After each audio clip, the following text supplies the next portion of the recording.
અલ્લાહ સુબ્હાનહુ વ તઆલા કુરઆનમાં કહે છે દઅફત તાલિબ વલ મતલૂબ, જેમણે માગ્યું અને જેમનાથી માંગવામાં આવ્યું તેઓ નબળા અને નાના થઈ ગયા છે. આનો અર્થ શું?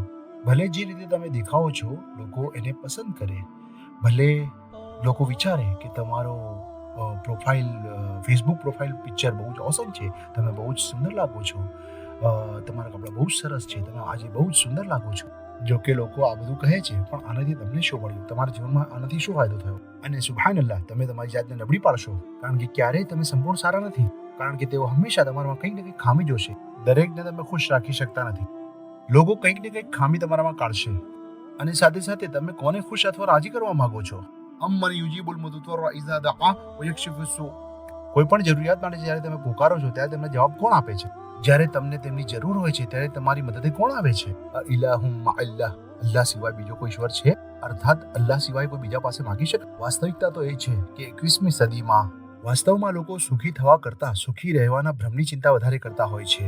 વાસ્તવમાં હું ખુશ છું એના કરતાં અમારી આસપાસના લોકો મને ખુશ જુએ એ વધારે અગત્યનું છે.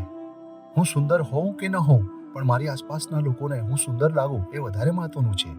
મેં એક રસપ્રદ લેખ વાંચ્યું હતું, જો કે હું ભૂલી ગયો છું, પણ હવે એ વાસ્તવિકતા હું જોઈ રહ્યો છું.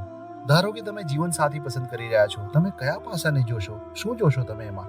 ઘણા બધા લોકો વિચારે છે કે આ બહુ જ મહત્વનો નિર્ણય છે, એટલે એ લોકો બહુ જ કાળજીપૂર્વક ડિસિઝન લે છે. મારા ફેસબુક કવર ફોટો પર મારી સાથે તે કેવો લાગશે? લોકો શું કહેશે? લગ્નની તસવીરો કેવી આવશે? તમે કલ્પના કરી શકો છો કે લગ્નની તસવીરો કેવી આવશે તેની પણ લોકો ચિંતા કરે. લોકો શું કહેશે? ખરું ને?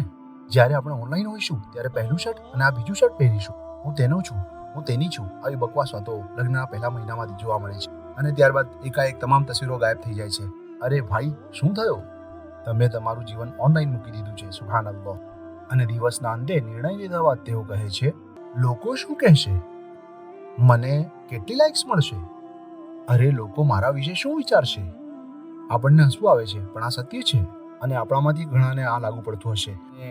તેથી જ હું તમને કહેવા માંગુ છું કે જ્યારે તમે સવારે ઉઠો અને પોતાની જાતને જુઓ ત્યારે સૌથી પહેલા તમે શું કરશો? સૌથી પહેલો પ્રશ્ન તમારા મગજમાં આવવો જોઈએ, અલ્લાહ અત્યારે મને કેવી રીતે જુએ છે?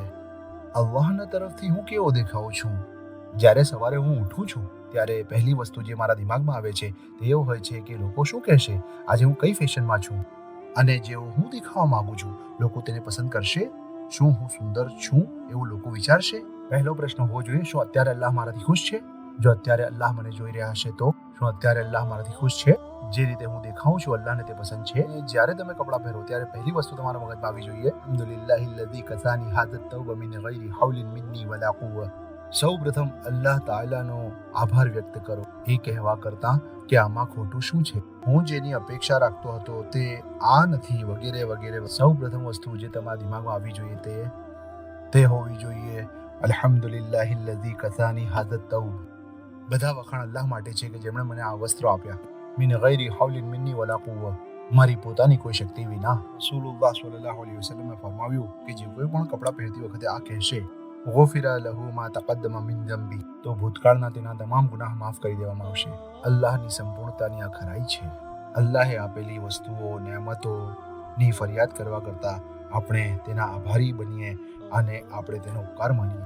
કપડાં પહેરો, દિવસની શરૂઆત કરો ત્યારે પણ અલ્લાહ પ્રત્યે સભાન રહો, અને અલ્લાહની નજરમાં તમારી છબી એ તમારી પ્રાથમિકતા છે, અને તમારા તમામ ગુનાહોની માફી માટે આટલું પૂરતું છે.